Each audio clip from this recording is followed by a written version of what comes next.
Hello! Hello AOS fans! It's the Agents of Sigmar! And in this video we're asking, did Games Workshop make a mistake when they released the Essentials Pack?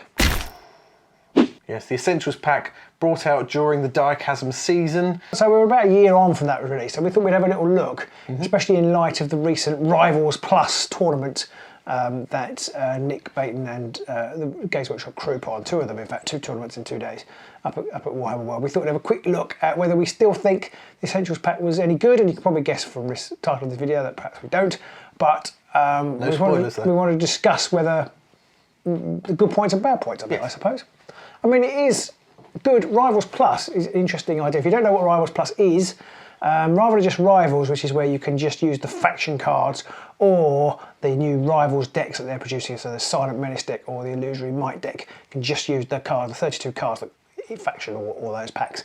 You can Rivals Plus, you were able to supplement your faction, so you could take any cards from your faction, but you could supplement one of those 3 packs. So either the Essentials pack, the Illusory Might pack, or the Silent Menace pack. You get to pick a pack and you can substitute many of the cards that were in that pack into the faction cards, which I think is a really neat idea, except that the Essentials pack is a bit much better. A bit more little much better. Yeah. I mean, something like 90% of all of the people who took part used the Essentials pack over either of the other 2 packs. Yeah, and I had a quick look. I haven't seen the complete data for the actual clash at Warhammer World on Saturday, but in the evening event, on the Friday evening event, like 2 of the top 26 weren't using the Essentials pack, which is kind of a shame because it kind of makes the Rivals Plus format a bit redundant in the sense that it just becomes the Rivals plus Essentials format almost. Which is a valid format actually. I mean, I that's one of my positives for the Essentials deck. If you want to do a little bit of deck building with a little bit of variance, but you also don't want to price out people from playing, and bear in mind the cost of living is going through the roof, it's quite a nice way to do that. You just say, right, bring a faction, and you can only use cards from the Essentials pack. Yeah. And then that actually, you're kind of almost hitting the best of both worlds, because it's simple, it's reasonably cheap, but you also have some decisions to make on what cards you put in. You can scratch that deck building itch a little, and I did actually the other day go in and start to build a Wormspat deck with just Wormspat and just Essentials cards, and there was enough there to make me think, do I want this one, do I want that one? But I wasn't sitting there after my first pass through going, I've got 30 objectives, I've got 26 ploys and 34 upgrades. It was enough that I didn't feel overwhelmed. Like you say, it's a good starting point. So from that side, the Essentials pack's quite nice. Yeah, and I like the idea behind it, which is that it's evergreen, so that it's never going to cycle out. And so those cards, you always know where you stand. Those cards are always in the game, which is quite nice. But I think it has some inherent problems to do with how Underworlds has evolved. Yeah, I think another plus side of the deck is that it's evergreen. So a lot of the time when you buy the different seasons, I mean, anybody who's still keeping up with it now from the early days, they've got 3 seasons worth of cards, universal cards, that they can't use anymore if they're playing the most common sort of ways of playing the game. And so at least you knew with this deck when you bought it, those cards will be there forever. Yeah, and you weren't going to keep buying reprints. I mean, I think that's another drive for them to publish it. Yep. Was that there were lots of cards that kept getting reprinted every new core set box.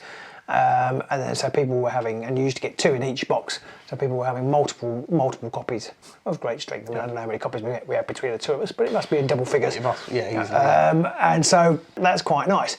But I still think, although it is evergreen, they need to keep an eye on that as they try to move the game forward. And I'm not sure they have. And I wonder, I know they did that couple of big adverts for designers, or probably a year or so ago now. Yeah. I wonder whether the new steer is a little bit different to the kind of Games Workshop production process is a bit of a dark art. We don't really know much about it, but they do work quite a long time in advance. And I wonder whether the Essentials is a hangover from a previous era. It does feel a bit like that. Well, there is one key indicator that it is a hangover from previous era, and that's the card backs. So annoying. It is. It's like literally 9 months after they produced an evergreen pack of cards that you could always use forever, they changed the card backs. And that's like a thing, you just don't do that. You don't, you know, there are card games out there, Magic and things like that, and they're using the same card backs that they, like decades old. Always use, and it's a bizarre decision. I mean, we talked about that before, and it's kind of not, and that's not really an Essentials pack decision, but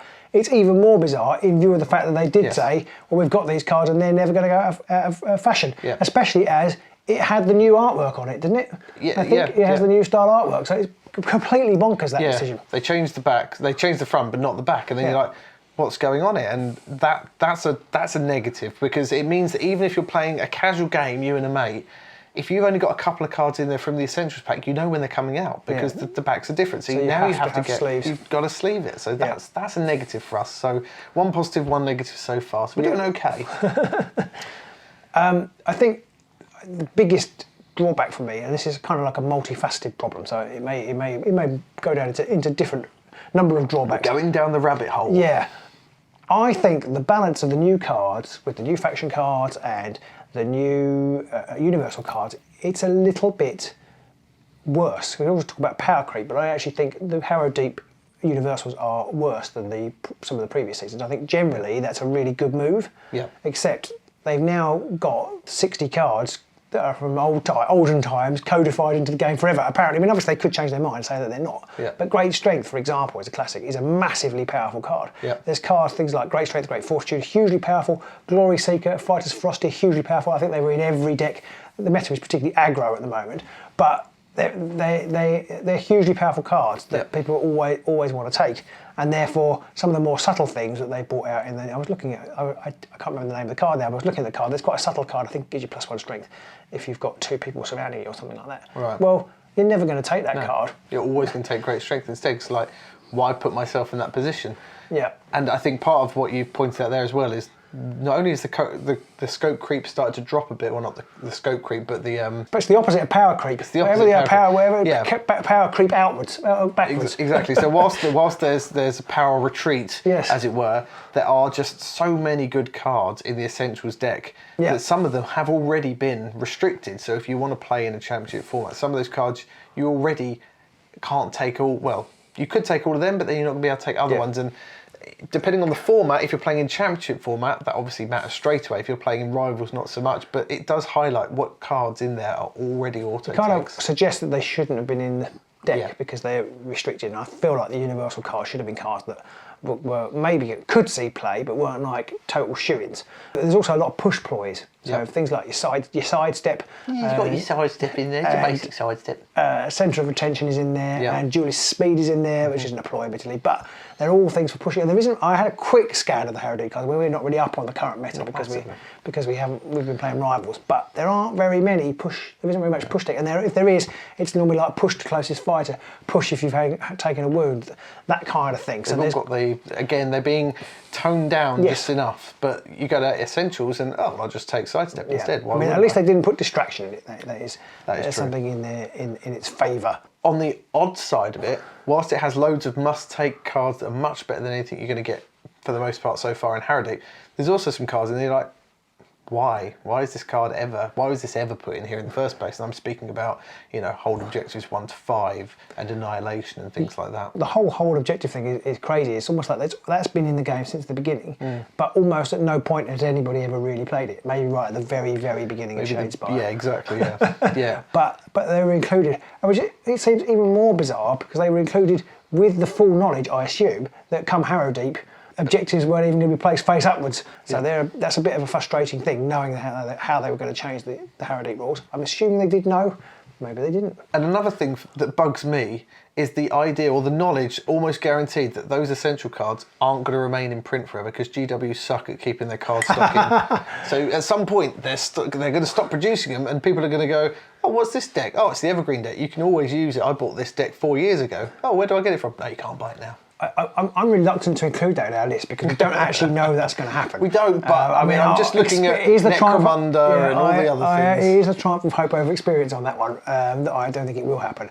But yes, you're absolutely right, it is definitely a risk. But then I almost feel like GW ought to reprint them anyway, so that they have the right bloody card packs. Just to get the right backs on, definitely. But yeah, that is a risk. I have to say the Underworlds card stock doesn't seem to have the same issues than they've had with the other games. The other games, as soon as the cards come out, everybody buys them and that's it, you can't get them for love nor money. But then look at things like when they did Powers Unbound, that's gone. There was the Leaders Pack. Yeah, but that's kind of cycled out with the seasons. Yeah, but I feel they're going to go the same way. I do know what you mean. I don't trust them. I don't know, I haven't looked. We should have had a quick look online to whether they're still available. And then I suppose another bugbear And I think, actually, I do think the new team are going to slim this down. I hope so. But there's when you've got they say, oh, it's easy. You just need to know what your 2 seasons are to play. They're the ones that are current in Championship. But it never quite is like that, is it? Because you've got Arena Mortis cards. Yeah. There's normally an extra little pack thrown in that didn't come with the warband, like the Essentials pack. So suddenly, it's just another list. So they've got to say the current Championship meta or cards are all the cards from Chasm, the Arena Mortis 2 box, and the Essentials pack. Well, at one point we had like Arena Mortis 2, Arena Mortis 1, the Essentials pack, the cards from Season 1, the card from Season 2, or Season 3 and 4, the starter set ones as well, because they were valid, the warbands were, and you just end up with this list, and you end up with all these piles of cards from different places, and it's just going to be another thing. Yeah, at least they didn't do another gift pack. That's true. So that's a definite thing, and I suppose they've got to keep that document up current, which they're not very good at. No. And then if the Essentials pack goes out of print, like you say, is it going to stay on that list? And it's just another unanswered question. But I think for me, the main thing is, on the one hand, it's good because you can do a minimum amount of deck building. You can be reasonably competitive with just a faction deck and these strong cards. But on the negative side, it's cut down this design space for GW, which I think is why I think it's the biggest mistake.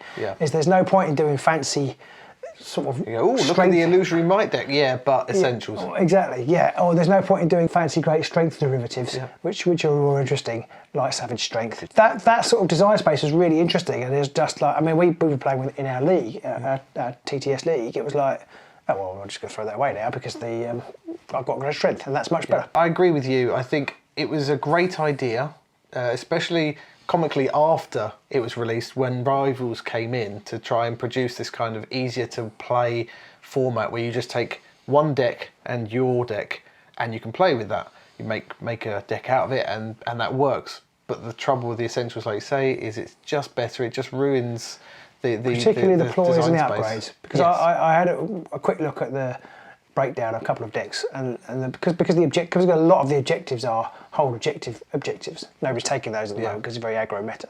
So there weren't very many objectives. But the ploys and the upgrades were like, nearly in all cases, at least 50%. Yeah. Well done to those of you who went to any of those tournaments and didn't take the Essentials deck. Yes. If you haven't seen it, Set the Tempo, I've got a really great blog where they interviewed or got discussion from Martin Hyam, who's a former patron of ours, Martin, and he did a Dread Pageant deck with the Illusory Might, which he built on the day, because you could buy it on the day in Warhammer World, which is pretty cool. It's a really cool deck as well. I assume he'd been looking up on Underworlds. Well, I assume so. He's probably watched our videos. Still, obviously, I mean, we show you how not to do it. Yeah, or just looked at our mad stuff. Yeah. So I mean, it can be done, because you can find some interesting decks, and I suppose that is the beauty of Underworlds. And I also want to say a double congratulations to anyone who went to any of those and didn't take any other deck and just went with their faction-specific decks, because there were a few, and frankly, that takes a lot. And old is it Sparky, Rob Watson, does he need to get a shout-out? Because he plays pretty highly with the Silent Menace deck, which, frankly, I mean, if I had one, I would take my hat off to you. I would doff my cap to you, definitely. So that's it. So I suppose the bottom line is we think Dave's have made a mistake with the Essentials deck. Not in principle, just in, I think it's narrowed down their design space to do interesting things moving forward. I would rather they just said, actually, no, we're not gonna support this. And they have that option. I mean, I know they said that they would do that, but they're like politicians, aren't they? Yeah. They say these things. I mean, they could easily just having parties in December. No, sorry. They could easily just decide, actually, we're not going to do that. And people will go, but you said you would. At the end of the day, and it's part of your hobby budget. It wasn't that expensive, and I don't suppose people would mind that much. So it'd be interesting to see what happens. I like the idea of Rivals Plus, but I think I like it more with other things. So let's get rid of Essentials and make all our lives that little bit more interesting. Absolutely. If you've enjoyed this, you agree with us or anything like that, do like, subscribe, ring the bell and leave a comment below to let us know what you think was good about it, bad about it, what you would change. If you disagree with us, then do like and subscribe and all that stuff, and then put a comment somewhere else. No, not really. Put a comment down below why you disagree. Anyway, you're perfectly entitled to that opinion, even if it is wrong. So on that bombshell, we'll see you soon, maybe in the Underworlds. Bye.